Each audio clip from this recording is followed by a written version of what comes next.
Hello, hi everyone. First thing first, thank you for having me. My name is Mohamed, or widely known as Mo. I am here today to talk about the world of NFT. And again, thank you for that for allowing me to be part of this beautiful effort and event. So yeah, I mean NFT. What is NFT? I'm sure that by now a lot of you have heard it almost everywhere, probably anywhere. And last year it was a big hoo-ha. It's a huge thing in 2021. Not just huge, it was the most Google words in 2021. So can you imagine how big NFT is when it comes to the industry? But then, of course, obviously, when you have this year, 2022, things have a little bit subsided. Some people say it's bear market, crypto bear, crypto winter, NFT bear, and so on. So put that aside. Allow me to just walk through you guys. What is the world of NFT all about? I am presenting before you guys in the assumption that you guys have heard NFT and probably know what NFT is all about. So what we are talking today, more of like how far NFT has actually went all over, has somehow or somewhat influenced our life. All right, this is the industry in a nutshell, where NFT has been or have been or still going and taking over bit by bit. This is just to give you guys a bigger context of the industry. Gaming, art, fashion, real estate, retail, and music. It has been anywhere and everywhere. So this is among the most popular when it comes to a subcategory of NFT. The most popular by now is still collectibles. But in case if you guys are also a sports fan, so it doesn't have to be just football, it can be American football, it can be baseball, and it can be basketball. If you guys are familiar with fan token, I'll probably share with you guys as well a bit later on about fan token as well, because fan token is coming into this ecosystem and how change things we do with sports in a general. All right. The reason why I'm sharing this, okay, NFT adoption. Some people may ask, where?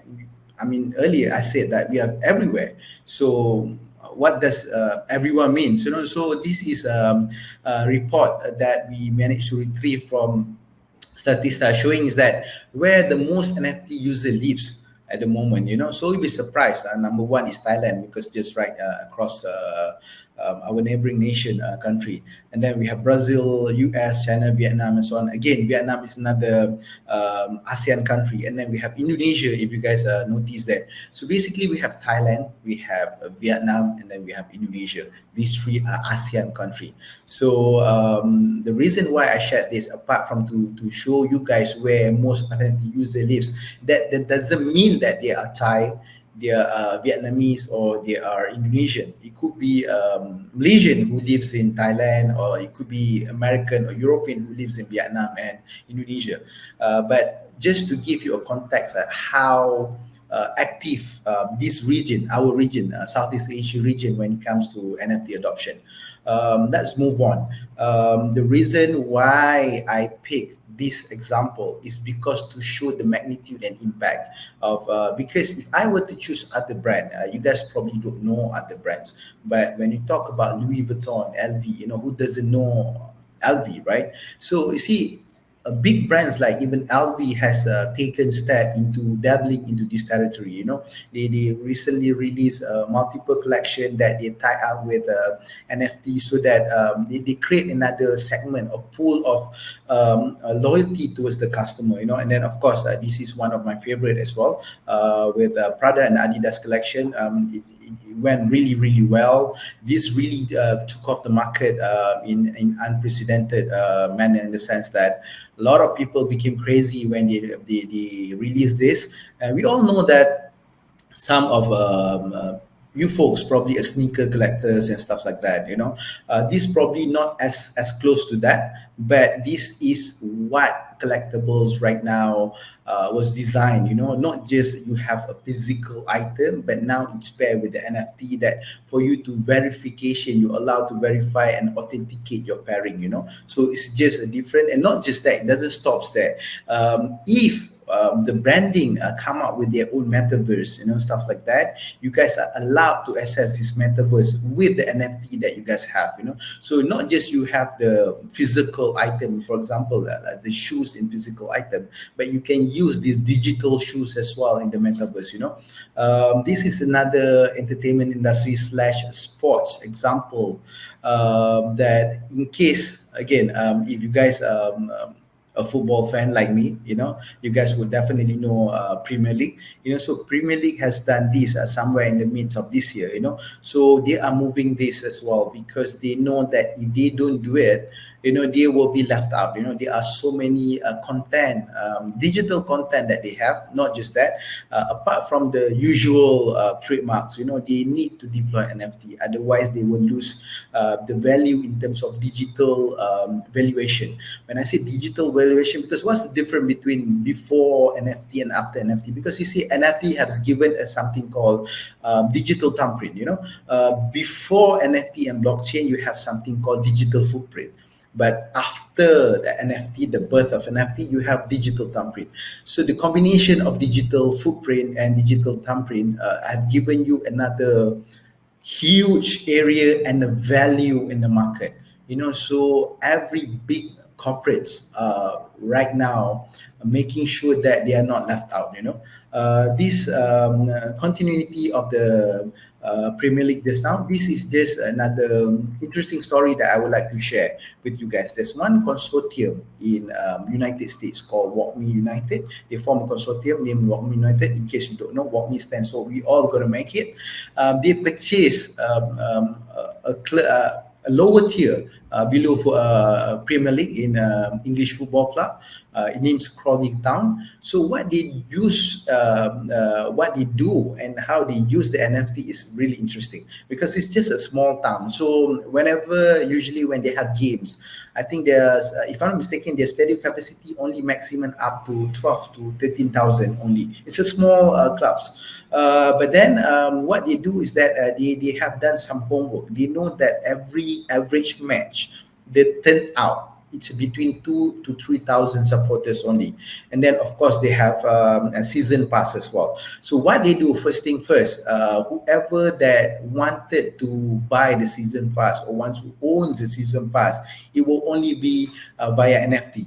That means you have to purchase via NFT in order for you to have the season pass. And not just that, how they curate this is like so wonderful in the sense that apart from you have automatically entitled for the whole season of the football club, right? You are also get to participating in the decision making of the clubs. When I say decision making, we're talking about the club jersey, the color. Like you have every season, you have a new design of your jersey. So whoever that owns the season pass just now and owns this NFT, they get to decide. They get their opinion to be heard. So there are more participation, and not just that, they have a special seating, of course, and then they have access to the VIP box and so on. So when you do this kind of engagement with your fans, so when I say fans, it doesn't have to be a football fan. It can, because this module or this how they curate can be applicable in other things as well. If you're a singer or if you're a rock band, it can be designed in a similar manner. So when they did this, can you see how the corporates or the company, the businesses right now is engaging with their users or their customers or their client, because you will have a better relationship in the sense that because you allow your supporters, your people who been throwing their money towards you, or investing their money, for all this, get to participate in a very personal decision, so this will boost up the industry even further. This is another example from automotive. Volkswagen, I'm not sure when they're going to deploy this, But this is just NFT campaign, but not just that, because what they want to do in future, every model, every piece that coming out from the Volkswagen factory will be basically deployed on the blockchain tied up with an NFT. So if you have this specific model, the engine number, the chassis number will be embedded in NFT as well. So with this, you see, sort of like solving another problem, which is a supply chain problem in terms of authenticating in every layer of every stage from the factory until the showroom. So you see, you cover the whole supply chain with just deploying NFT. I was informed, I was told when I spoke to a local rep, Southeast Asia rep. I had opportunity to talk to Volkswagen Southeast Asia rep a few months back. You were saying that the possibility of they're making sure that the car colors, the year manufacturing, basically whatever that usually you see on your registration card will also be embedded on NFT. The reason why this is important and relevant, one is the supply chain, and second is because if later on, if you're talking about a second-hand ownership, if someone who bought the original piece from the showroom, for example, they wanted to resell the vehicle, so how do we protect the person who's going to buy the second hand from the second hand dealership? So if you have this NFT, you are able to airdrop this NFT to prove that the provenance, that means where it came originally from. See, so you have all these things. When you deploy NFT, you are able to do this. You see how this tool actually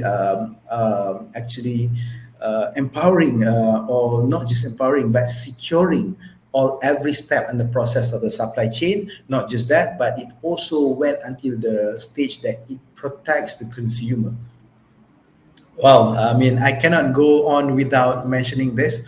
I believe that this is widely covered on the news recently. So when Starbucks decided to do this, so again, this is FMB. Just now we're talking about automotive, we talk about sports industry, and now we talk about FMB. So FMB is I believe, among the low-hanging industry that easier for them to deploy when it comes to NFT, because this can be curated as a special pass or access or membership to all their patrons.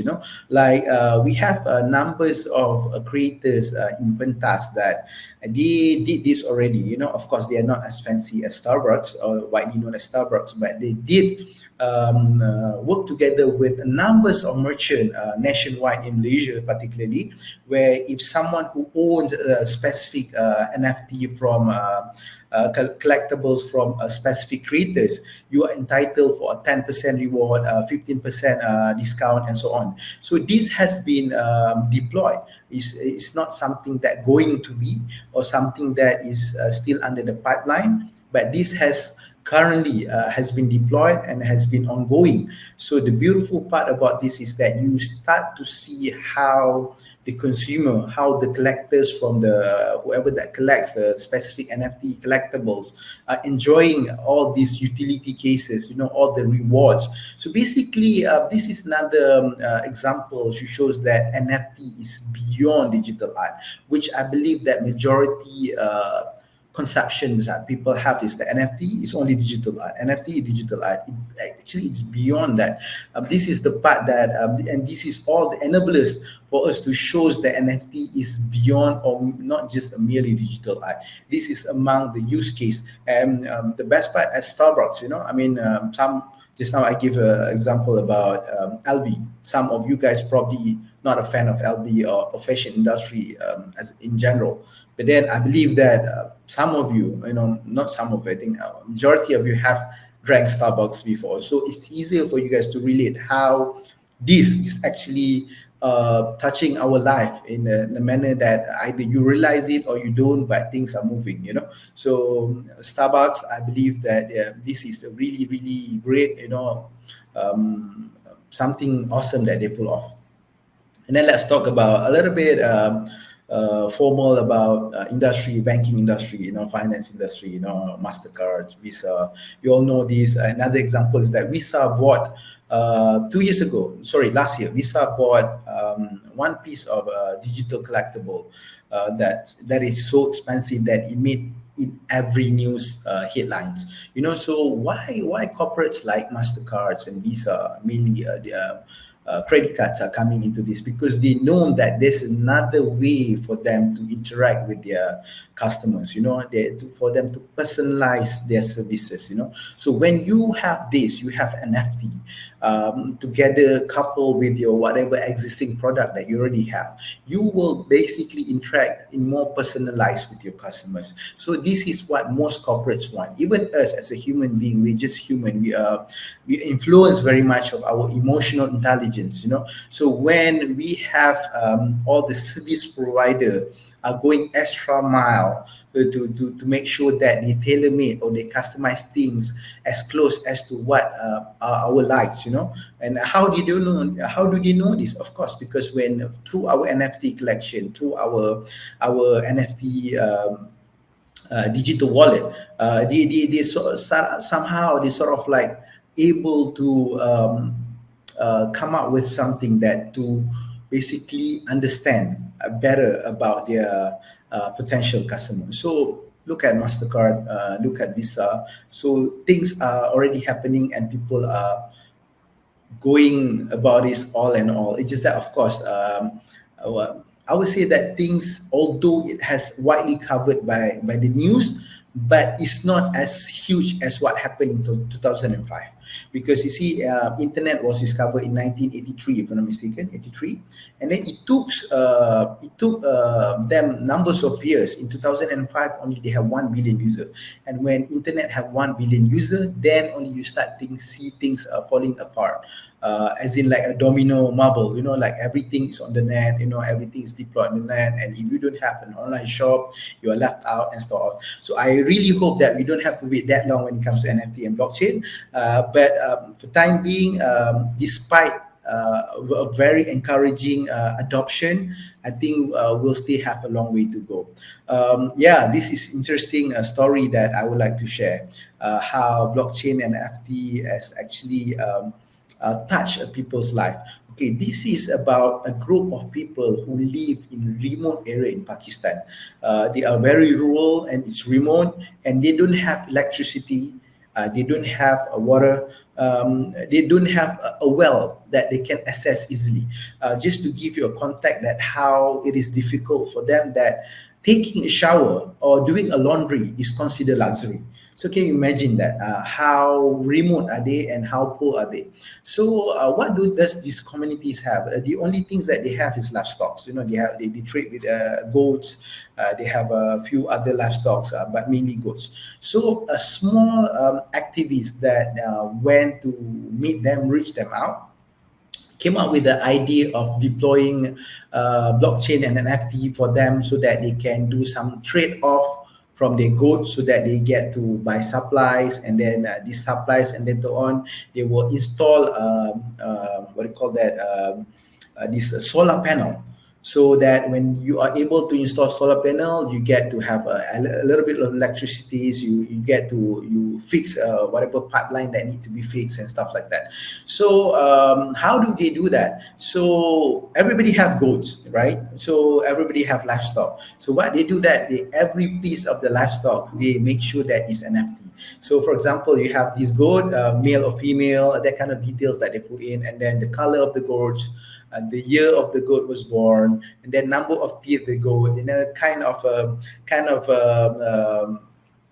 of big mouth structure, the nails quality and stuff like that. So this is interesting.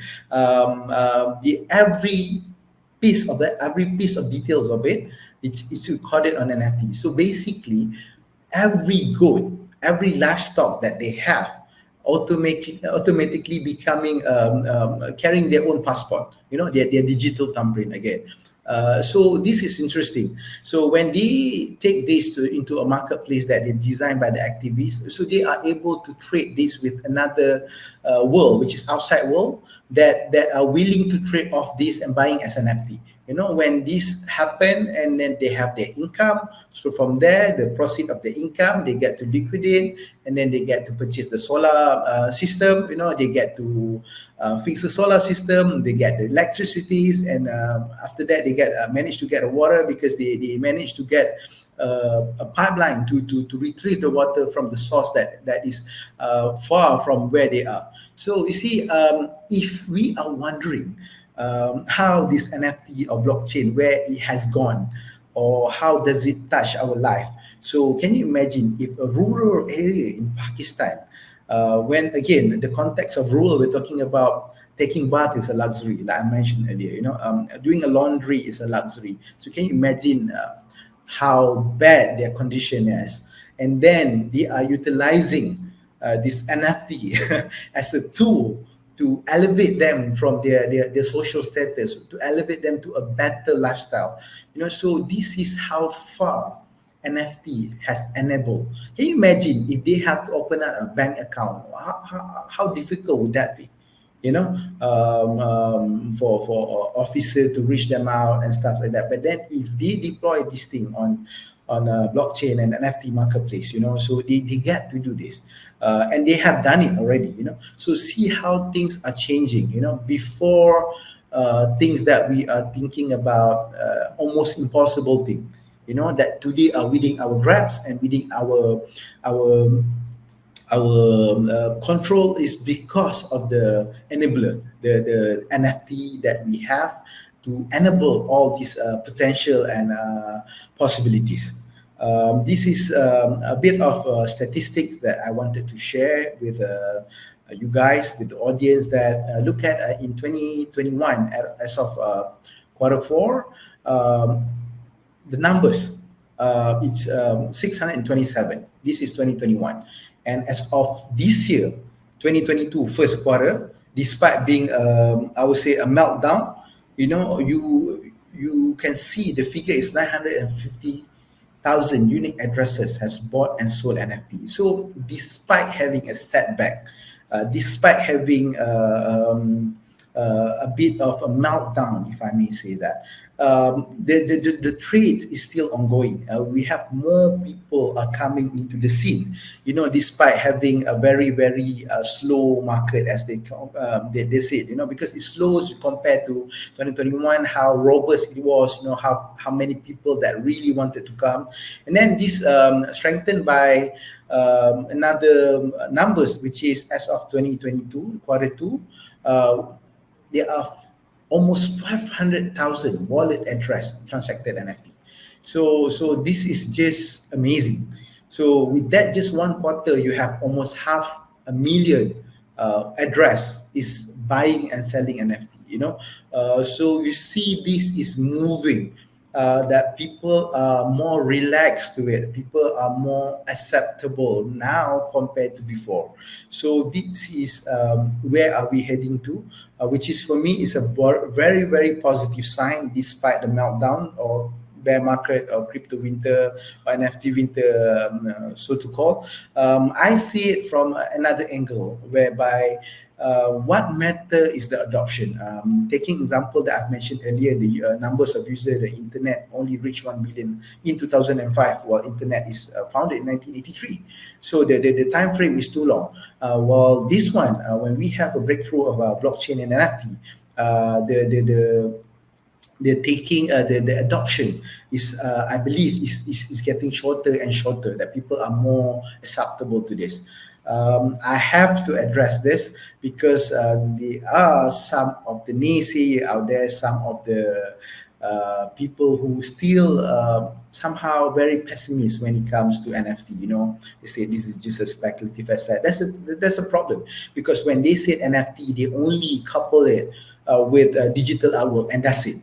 While there are so many other use cases, that just now I give you example about the goats in the remote village in Pakistan, the event tickets, the membership access, the authentication tools, as a football club supporters, for you to go into a VIP box, you need to have all this, and for event ticket, we always have all this kind of thing. For example, before the season start, again, I have to give a football example. FC Barcelona, one of the world famous club, did an exhibition match in Japan. You know how they sell the tickets? They sell an NFT ticket. Why they sell an NFT ticket in Japan for this exhibition match? It's because whatever that you purchase right now is a memorabilia. And not just that, it will be in your digital wallet, and you can use that as an access to a certain limited merchandise. So you see how NFT has become enabler of other things. There's so many things that you can do. And the best part, if you only own this bit of NFT or that particular ticket during the exhibition match, are entitled to buy. So you also solve another problem, which is counterfeit problem. So there are so many things that with NFT, when you deploy, you not just facilitate things, but you also solving a lot of things.